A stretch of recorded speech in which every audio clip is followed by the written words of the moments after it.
Now, we are back. You guys know the drill. PSGL League Racing time. This is round 10 out of 13, I believe. Las Vegas.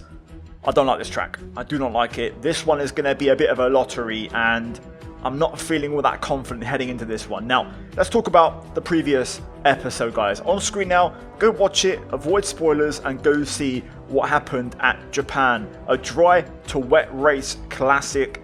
We've won one race so far this season, guys, at Silverstone in a dry to wet race.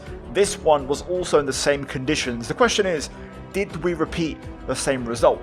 Go check it out. In the meantime, we arrive here crucially looking, spoiler ahead, to conserve our World Championship lead heading into this one. We have a 6-point gap, I believe, over Neok in the Sauber. And yeah, I'm hoping we can try and maintain that around one of my least favourite tracks. So let's see what happens. Guys, if you're going to enjoy the video, I'd appreciate a like. Let's try and hit over 1,000 likes. Subscribe for more, and let's begin with qualifying. So let's get to it. Las Vegas, a track which is very unique. Long straights, very low temperatures, which means really cold tyres, and it makes the corners really critical, especially the first half of the lap. Important to get good tyre temperature to hopefully respond well to these corners, because every single one is crucial for lap time. So let's see. That's how we get on, and hopefully we can do well. Now, my pace heading into this one, I wasn't too sure where I was. Vegas is a track that I don't have much experience with. I've not really done good or bad here really in the past, in general. Not good over the curbs. We're at 30.0. Okay, interesting. I'm way off that time in practice, so this is going to be new to me. And there we go. Already we're getting a few time references, and we are not really near right now. Damn it, didn't cut that right. That corner is critical. That left-hander heading onto the back straight, you have to get the cut right. If you get it right, it doesn't affect the car and you gain so much time. Use battery all the way up to the DRS, and then we'll save what's left for the next straight. And yeah, this is one of those tracks where also you actually hit the battery deployment limit over the lap. So you have to kind of manage it a little bit and run none here and there to make sure you make it all the way to the finish line. Right, battery to the line. We should have enough. Okay, well, we are way off the pace at the minute. So we get a first lap time reference down, 1 minute 30.8. Very low key. Now, I did fuel for 2 laps. So I went for a cool down lap, and now we're going for a second push lap. So try and see if I can push a bit more, lean on the tyres, on the limit a bit more, and just try and find exactly where the time is, as we already have a first 1 minute 29. We see there we gained a quarter of a second through turn 4, the right-hander just before. Oh, I'm wide. Well wide. But straight after we mess up the sphere chicane, which puts us back to basically the beginning of the lap. There's a couple of tenths there if we can do that again. So yeah, definitely some time to find in that particular part of the lap, I'd say. Cutting this corner is going to be critical to find lap time. And as I was mentioning before, this left-hander is basically make or break. Still can't cut it. Now, we ended up pushing on, but I had a horrible chicane, so I'm going to actually box. Ugh. Right, we'll call that one a day. Good to get a second lap, though. Bit of extra knowledge. Quite a way off that. And we're quite a way off the next car, which is not great. Everyone's kind of got onto the low 30s straight away, so we need to figure this out rapidly. The lap times have been stronger than I predicted. I will admit this was 2, maybe 3 weeks ago now, so I can't fully remember my personal best or the lap times I was expecting. I just remember thinking, wow, the pace is really strong and I'm nowhere near. So there's a bit of pressure on this lap now, because we have 2 runs left, this one and one more, both on fresh soft tyres. We're already a tenth up on this one, using a bit more battery in the initial part in first sector. Now though, we gain that time through turn 4, and we're 3 tenths up heading into this sphere chicane. This time we brake a little bit earlier, but we hit our marks. We don't gain as much time, but we keep it tidy, and suddenly we are basically half a second up. So that is a much better first half of the lap. I also had more tyre temp for this run, and I had a bit more confidence after that initial double lap first run. We hit the left-hander, opted to not cut. I'm on a decent lap here, so I'd rather do safe. This could be a really good lap here to give me a chance to do something on the last run. Come on. Let's see. I took a very safe left-hander, but we're up by 6.5 tenths. We've still got a bit more battery left. I've actually managed to keep some back. If we can just have a good chicane, we could gain a decent chunk of time here, moving to the very low 1 minute 30s, which would be huge. It's not bad. A little bit safe through there, but it's all good. We'll get the lap in. 6 tenths is a decent improvement. Found a little bit more over the line with the battery. P9 though, pretty low key. Now we've got to rush back to the pits. It's going to be tight to get another lap in. Now, I was actually able to get back to the pit lane and get back around. So we're going to go for one last attempt on our final set of soft tyres in this one. 30 seconds left in the session. Now we begin turn 1, trying to open up turn 2. We just clipped the barrier on the left, which puts us a little bit wide, and we're just down a fraction down this straight. Now, down towards turn 4, looking to try and brake at the 100 just after, possibly before the curb. I take a bit of a corner cut here, and it doesn't work. The car bottomed out on the curb, and that is going to cost us 1/10 of a second. So I tried to push into the chicane to try and recover it, but the car is just bottoming out on the curbs, and that was it. Pretty much lap over. Shocking lap. Absolutely shocking so far. I don't think we're going to recover that time, and I didn't. I tried, but it got even worse.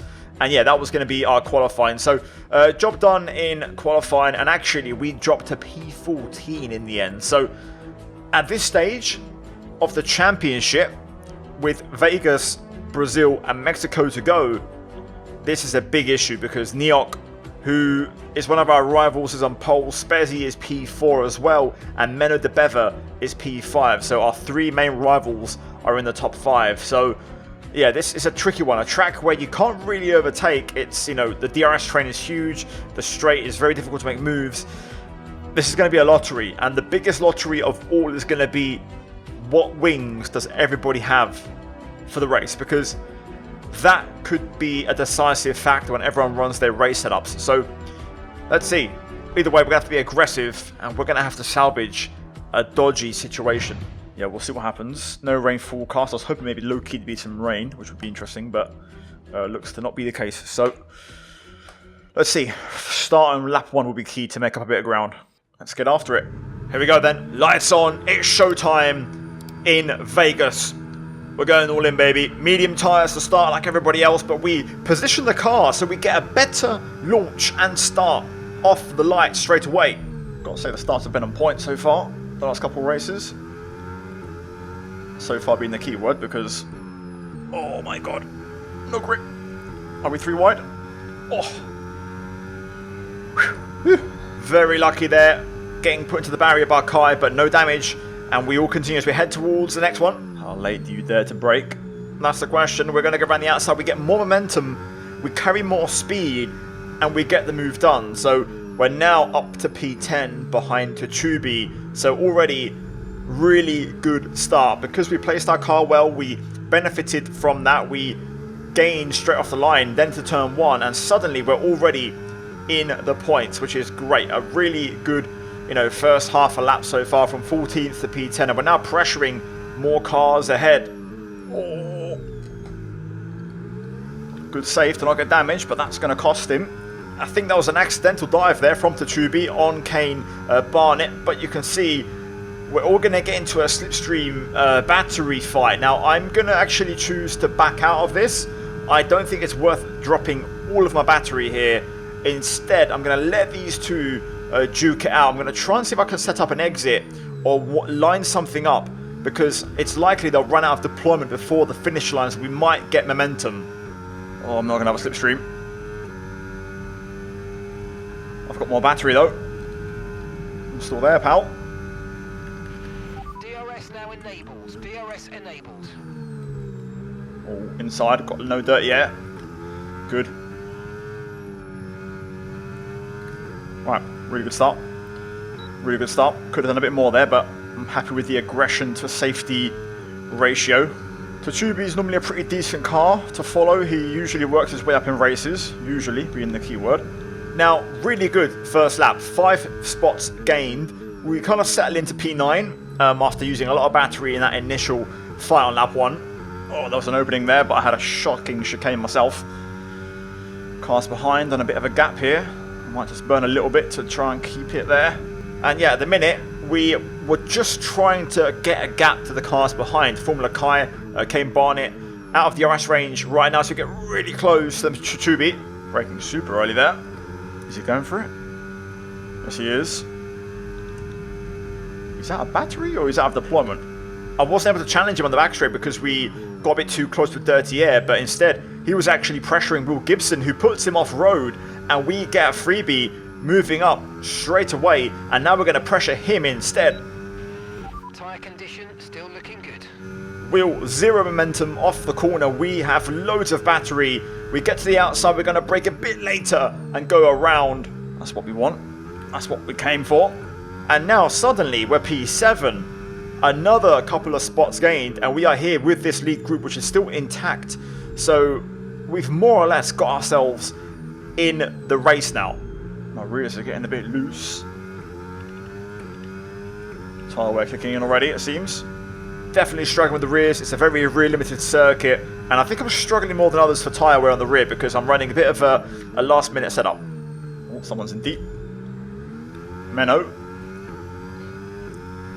I think they're all still going to have DRS though.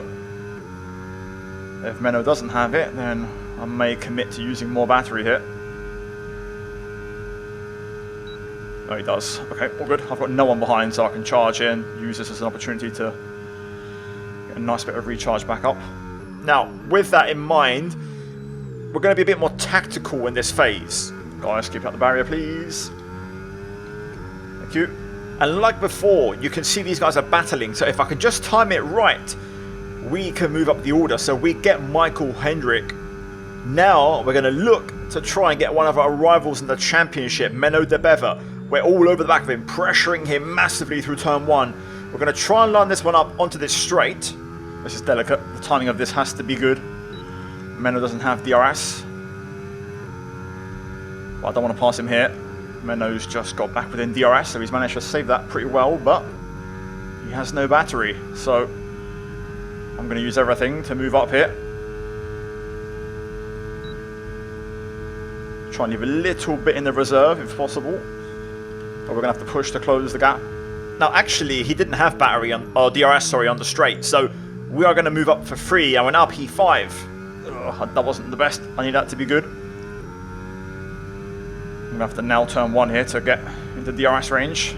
Now, from lap 1 to lap 7, we've gone from P14 to P5, and we are here. We do run in a bit deep, though, which is just going to cost us. I'm deep. I messed it up. I think we'll catch. I think I feel like this is one of them tracks where undercut, overcut won't make much difference. This back straight just, you know, is so powerful for slipstream and DRS. I think Menno or someone ran deep. Green flag, we're racing again, let's go. We've got a gap here suddenly. That's huge. We've got a gap, we've broken DRS. Whatever happened behind, I'll take it. Good opportunity now to charge the batteries a little bit. And there it is. Ryan goes for it. Goes for it early. So I believe it might have been Michael Hendrick who ran deep into that left-hander before the back straight. But Ryan Jacobs pulls the trigger on the undercut. So in this lead group, he's going to have the oldest tyres. And it is a 5-car group. These are the 5 that are going to contest the race win in this race. That's good. Teammates in already. We get a clear pit box. We can box whenever we like. That's huge. We've got a little bit of a gap on the cars behind, so even if they undercut us, we should be okay. And this is fine. We'll go with Gabriel. This way we can basically box on our originally planned lap of lap 10 anyways, so that's fine.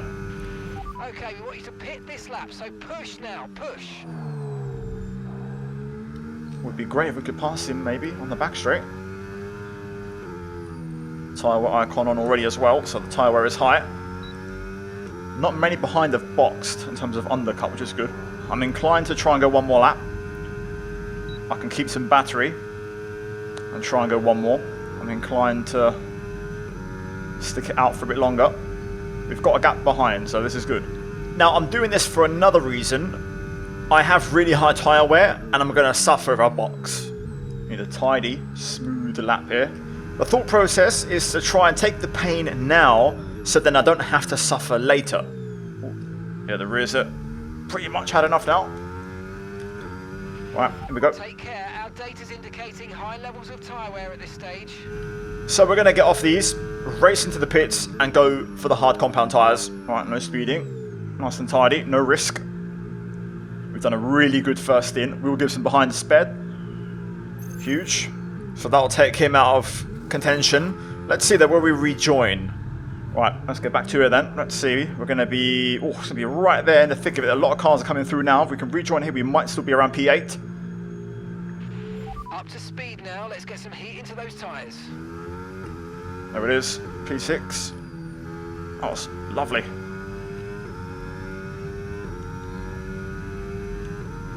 I'll take that. And that's worth staying out for. Only thing is, these tyres take a long time to warm up.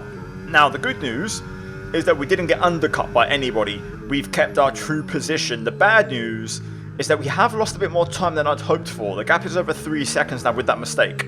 We avoid getting a warning, but there's no grip right now on these. Right, this is now the true acid test. P5, that's Kai Pitts. What is my pace in clean air on my own? Personal best. Without DRS, I don't think that's too shabby at all, to be honest. Been driving quite well so far this stint. We've got a train of cars behind that we're dragging along. Quite a significant train. And yeah, we are dragging these guys along, but we are very quick because they're not able to pass me right now. That's our pace. 2 laps in a row. They're battling in front, come on. And genuinely, 10 laps is a long time. A lot can happen still.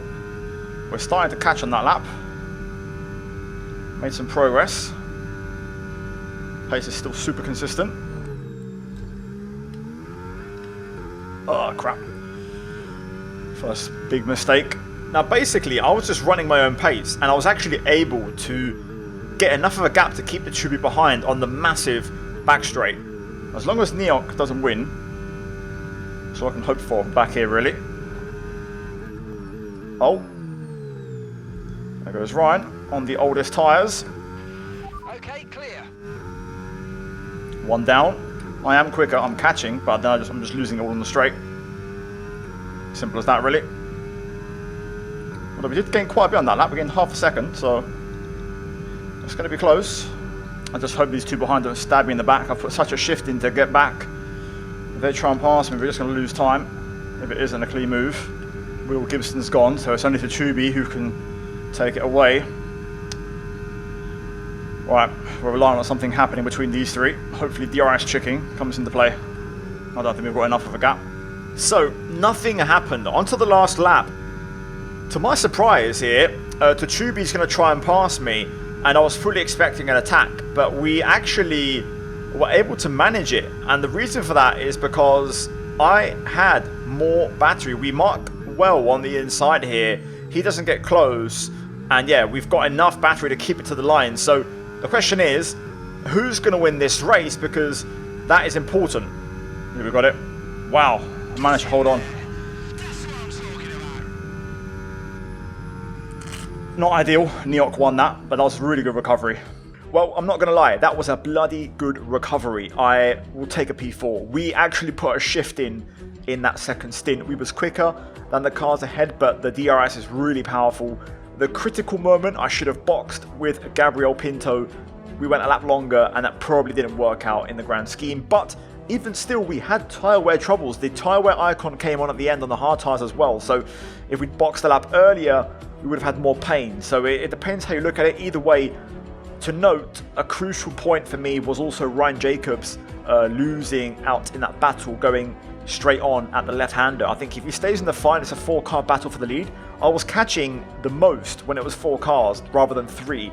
I think if it stayed at 4, we may have caught. But Ryan going off on the oldest tyres, those 3 were able to work together and we couldn't quite get the job done. So yeah, on screen you have the final results. Spezi and Neok score big points. Neok also got pole, which means he's going to score maximum points, plus 1 point for pole, which means in the championship, I believe he's going to take the lead and Spezi will close in. The one thing to note now though, is that with I think 3 rounds to go, 11, 12, 13, the championship is clear cut. It's obvious now. It's me versus Neok versus Spezzy for the championship.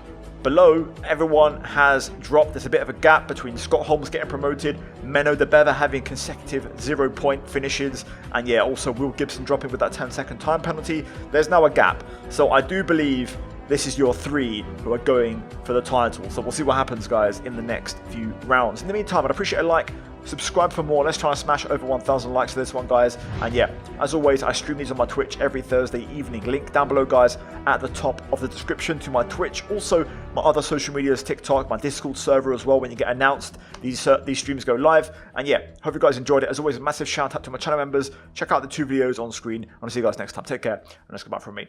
Ciao, ciao.